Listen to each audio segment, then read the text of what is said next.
സോട്ടോൺ Freddy MacDonald രചനയും സംവിധാനവും നിർവഹിച്ച് ഈവ് കാനലി പ്രധാന വേഷത്തിൽ വന്ന ഈ ഇംഗ്ലീഷ് ക്രൈം ത്രില്ലർ സിനിമയെക്കുറിച്ചാണ് ഇന്ന്.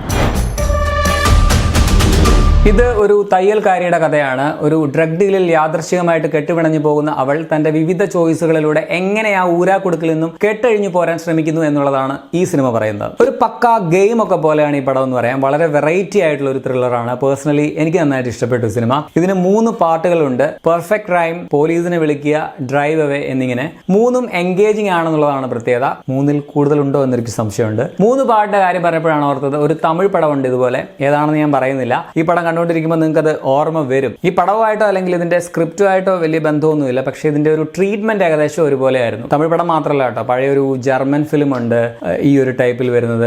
അതുപോലെ വേറെയും ഒരുപാട് പടങ്ങളുണ്ട്. സോ വളരെ നന്നായിട്ട് എഴുതിയ തിരക്കഥ, വ്യത്യസ്തമായിട്ടുള്ള ഈ ഒരു ട്രീറ്റ്മെന്റ്, നല്ല പെർഫോമൻസ്, നല്ല കിടിലൻ വിഷ്വലുകൾ, എല്ലാം കൊണ്ടും പെർഫെക്റ്റ് ആയിട്ടുള്ള ഒരു ത്രില്ലറാണ്. വളരെ ബുദ്ധിപൂർവ്വമായിട്ടുള്ള ഒരു സ്ക്രിപ്റ്റ് ആണ് ഇതിന്റേത്. ഇതിലെ നായികയെ പോലെ നായിക ബാർബറയായിട്ട് വന്ന ഈവ് കാനലിയുടെ പെർഫോമൻസ് തന്നെയാണ് ആദ്യം എടുത്തു പറയേണ്ടത്. ആ ഒരു കഥാപാത്രത്തിന്റെ ബേസിക് സ്വഭാവം തന്നെ എപ്പോഴും വളരെ അസ്വസ്ഥമായിട്ടിരിക്കുക എന്നുള്ളതാണ്. ഒപ്പം നല്ല നിരീക്ഷണ പാഠവുമുള്ള ബുദ്ധികൂർമ്മതയുള്ള ഒരു കഥാപാത്രമാണ്. തുന്നിക്കെട്ടലാണ് സാറേ ഇവളുടെ മെയിൻ എന്ന് പറയാം. സൂചിയും നൂലും വെച്ചിട്ടുള്ള പുള്ളിക്കാരുടെ പരിപാടിയൊക്കെ കിടലിനാണ്. അത് തന്നെയാണ് ഈ പടത്തെ വളരെ ഡിഫറെന്റ് ആക്കി നിർത്തുന്നത്. ബാക്കി ക്യാരക്ടേഴ്സ് ആയിട്ട് വന്ന എല്ലാ ആക്ടേഴ്സും നല്ല പെർഫോമൻസ് ആയിരുന്നു. ഇനി ടെക്നിക്കൽ സൈഡിൽ ആദ്യം തന്നെ എടുത്തു പറയേണ്ടത് ഇതിന്റെ ക്യാമറയാണ്. എന്തൊരു വിഷ്വലാണ്, ഭയങ്കര ഭംഗിയാണ് ആ ലൊക്കേഷനൊക്കെ കാണാനായിട്ട്.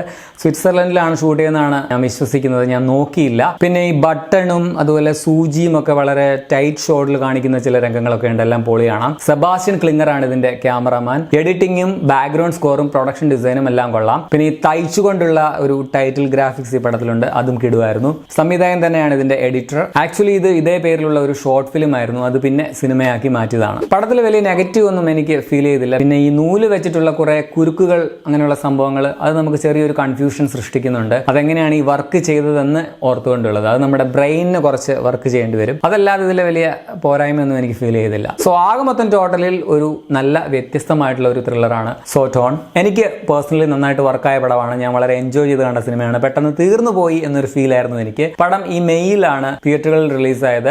ഇപ്പോൾ ഡിജിറ്റലി അവൈലബിൾ ആണ്, പക്ഷേ ഇന്ത്യയിൽ മെയിൻ പ്ലാറ്റ്ഫോമിലൊന്നും നിലവിൽ വന്നിട്ടില്ല. നിങ്ങൾ ഇന്റർനെറ്റിന്റെ ശക്തി ഉപയോഗിച്ച് കാണേണ്ടി വരും. 1 മണിക്കൂർ 40 മിനിറ്റ് ആണ് സിനിമയുടെ റൺ ടൈം. 18+ ഒന്നുമല്ല, എല്ലാവർക്കും കാണാം. അപ്പോൾ നിങ്ങൾ ഈ സിനിമ കണ്ടിട്ടുള്ളവരാണെങ്കിൽ നിങ്ങളുടെ അഭിപ്രായം കമന്റിൽ രേഖപ്പെടുത്തുമല്ലോ. ശരി എന്നാൽ.